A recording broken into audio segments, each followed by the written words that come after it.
Without running, I honestly don't know where I'd be. I don't take any day for granted anymore. I'm reminded every morning when I wake up and sit up and stand out of bed when I see my leg that, yeah, I do have this disability here, but at least I'm still alive, and at least I still have my leg. So it's time to use it. I was visiting with my buddy, and we all went out to eat for our friend's birthday. And it was the end of a long night. We started walking down to where the Uber picks you up at. I heard screeching tires and I saw a flashing light.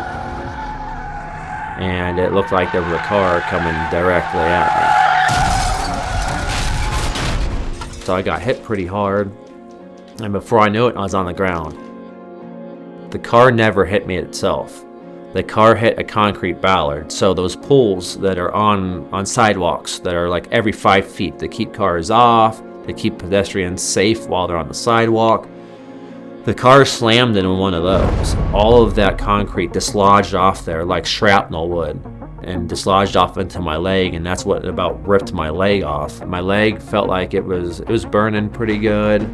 Tried to get up and it just wasn't happening. And so then I looked down and then there's my leg, and it was like almost like flayed open like a steaks, right? So I saw my bone, it was all bloodied and mangled. So I thought I was bleeding out, so I was thinking that like that could possibly be it for me.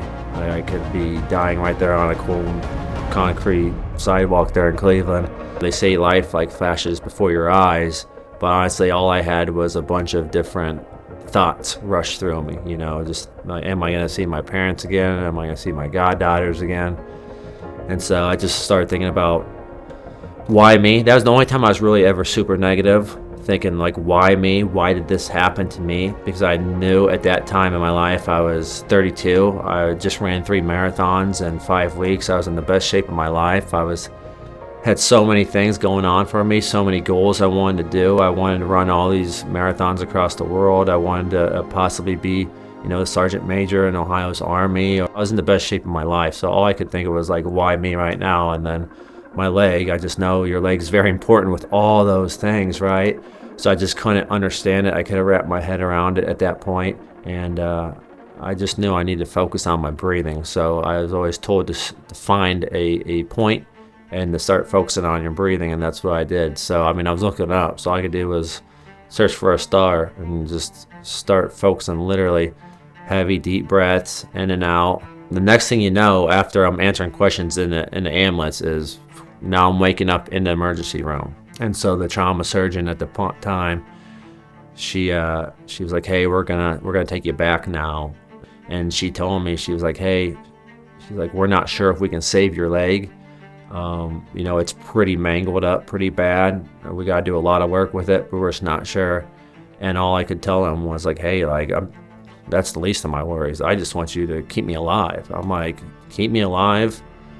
Do what you can for the leg. You know, try your best, obviously. You know, do your best for me and fight with me, and we'll go from there. But when I woke up in the ICU, I looked down and I could see my foot under the sheets.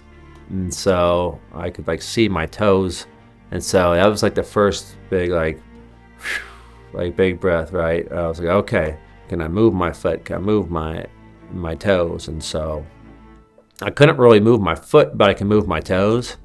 And there was some weird, just like welcoming, like sensation that I just knew at that point I was gonna be okay. The next news was when the surgeon came in to speak with me. He was just letting me know, like, hey, we had to do, obviously we were able to keep your leg. We had to do a lot of extensive work on it, a lot of debridement. There was a lot of concrete in there and a lot of things that were damaged. And she told me, you know, and I kind of seen her take like a big breath, like something big was coming.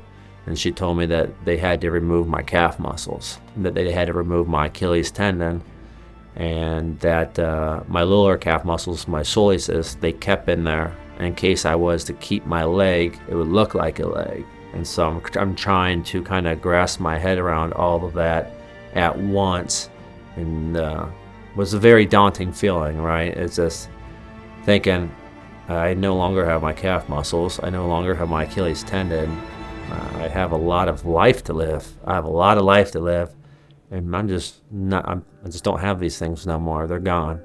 It was very hard and daunting at the time. But honestly, I gave myself maybe like a minute or two, and I kind of just quickly turned the switch, and I was like, okay, this is just what it is now. It can't be, focusing on what's the past now. You got to focus on the forward. So I really kind of turned that page. I let myself be in a moment and feel what I need to, but also I don't like to stay there long because it's useless. You need to move forward, focus on what you do have, be grateful for what you do have, and move forward. So I kind of quickly just turned that page and was like, okay, where do we go from here? I had 2 more surgeries after that, where they went and did debridement. So they had to just clean my leg out, keep cleaning it out, getting it ready for whatever I was going to be doing with my leg. And so at that point, we had to figure out what we needed to do, because there was a huge gap on my leg, about 5 inches by like 2 inches, where you could see my bone. The main problem with Jared's case was loss of soft tissue with exposed critical structures. And so it's stuff that needs to have tissue over it in order to save his leg. Bones have a covering on them called periosteum. That actually has blood supply, and theoretically you could just place a skin substitute or a skin graft. But he had a large area of exposed bone without periosteum. So the gold standard at that point is to do a flap surgery. That surgery, unfortunately, was unsuccessful. The doctors were in the OR for about 14 or 15 hours, God bless them. Dr. Gatherite and I had talked, if Jared doesn't want to go through with another flap, which I get, but is willing to have one more surgery to try and save his leg short of an amputation, then I think a BTM is a worthwhile option. So Novazor BTM is a dermal substitute that we've been using here at Metro Health to reconstruct soft tissue defects. It's made of primarily 2 layers. One is a polyurethane foam that sort of serves as scaffolding or an architectural base for the body to grow into, as well as a sealing layer on top. Once they had put the product in, they had told me, like, hey, it's going to take probably about 3 to 5 weeks for us to really check it out to see if it's actually working. If it didn't look good, we were going to amputate. Because at that point, he had already been through so many surgeries. Removing the dressing, we're just assessing the color and the pigment of everything. And his eyes get really big. And I just had a good feeling at that point when his eyes got really big. It looked phenomenal. It was way better than I expected. And, it was almost hard for me to comprehend that it did as well. He was like, I can't believe it. It's growing in there. Like it's taking hold into your leg. It's working. And I was just ecstatic. I didn't think I was going to be running again at all. I was literally just trying to take it one day at a time, one goal at a time. Let's try to get stronger every day. So try to sit up in the bed. That goal is done. Next goal, let's see if I can stand up. Let's see if I can get up with a walker and make it to the door and back. So literally every day was a new goal. After about 6 weeks in the hospital, they moved me to a nursing home. So at the nursing home, I was there for 4 weeks. I did occupational therapy, physical therapy every day. And I was like, if I can make it to the YMCA, I can just do my own work. Every day, I'd get on the treadmill. I would do a quarter mile on there, get off. The next day, I'd say, hey, let's go a third of a mile. And before you know it, I could do 6 miles on the treadmill. And I was like, wow, I think now we're cooking with something. One of my favorite marathons was coming up, the Columbus Marathon. But I knew they had a half marathon. And I was like, I can't do the full marathon, not right now. I was like, let's do the half marathon. I was like, let's see if I can go 13 miles. The weekend before the half marathon, I did my own half marathon. And as soon as I could do my own half marathon, I was like, wow. Then I really got curious and sparked everything in me. I was like, well, if I can do 13, can I do 14? Can I do 15? I was like, I don't know, but let's find out. So literally a couple days before the Columbus Marathon, I changed my half marathon bib to a full marathon bib, not even thinking I could successfully complete it. But in my mind already at that time, anything more than 13 miles was going to be a win, and I just pressed on 1 mile at a time. And I kind of kept that walk-jog routine up to about mile 16, 17, and that's whenever my ankle kind of really was starting to get pretty painful in there. But I knew if I jogged less but walked more, I could go probably 1 more mile. I knew I could make it 1 more mile. So at the end of every mile, I just kept asking myself, can you go 1 more mile? And the answer was pretty much yes the entire time. Yes, I was in pain, but I knew one step in front of the other, I could go just a little bit farther. Before you knew it, I was at like mile 22. And I knew at that point in my head, I was like, I'm gonna finish this thing. There is no turning back now. Like, I'm gonna finish. The ankle is in pain, the leg's in pain, but it's not gonna kill me. I don't think anything's actually being like hurt in there. I was like, it's just pain, temporary pain that's gonna go away. But if I can finish this, what heck of a story will that be? Those last 2 miles were pretty rough, but I just 1 mile at a time, and I finished the Columbus Marathon. Literally 10 months after it told me if I kept my leg, I was probably never running marathons ever again. I did it in 5 hours and 55 minutes and some change. So the longest marathon it ever took me, right under 6, but it's also my most proud and favorite marathon of all time, hands down.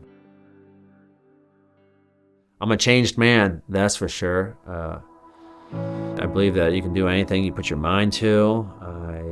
I try to inspire people. I try to motivate people. I try to use my story to help people. I've ran 5 marathons already to date in this calendar year, and I have about 10 more left with a 50-miler signed up. My goals are to finish off the 6 world major marathons, which was a goal of mine back in 2018 before the accident happened. Life's not exactly easy every day, but you take it one day at a time, you move past it. I love to see people who have almost rebuilt themselves into someone that is a role model for other patients who have similar injuries. He has those ups and downs, but he always gets back up. That mindset, has allowed him to achieve what he's been able to achieve.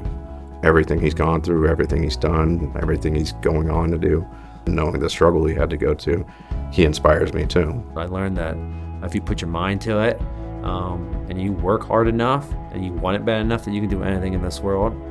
But you're gonna have to work hard. Like, you're not gonna be handed nothing. You gotta sweat, you gotta bleed, you gotta, work your butt off. And that's what I try to preach to everybody, especially my goddaughters and the younger generation. It's all mental. You gotta believe it, and if you want it bad enough, you can do it. And that's kind of what I was doing with my leg at that time to lead me to finish that marathon, and it's something I still to this day.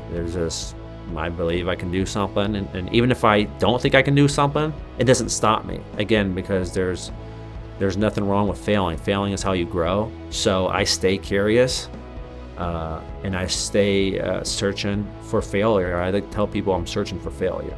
Like, I want to see how fast I can go. I want to see how far I can go. I obviously would love to have my leg back, my regular leg back. I would absolutely love that. There's not an amount in this world I wouldn't trade for it. But really, I wouldn't trade the people I've met, the places I've been, things I've been able to accomplish. I heard someone once say that, those obstacles that are put into your life, that you're made to get through them, so you can share those with others to help others through their obstacles. The more that I can keep putting obstacles in front of myself on top of the ones I already have and getting through them and sharing that experience, that it's going to help others get through theirs. And it doesn't have to be the exact same obstacle I have. I believe just everybody has a story, and I think we're all just trying to do the best we can with what we have, and it's not easy. It is not easy. This life is not easy. And I think by sharing your stories, it helps out, and it most certainly helps others out. And that's kind of who I am today.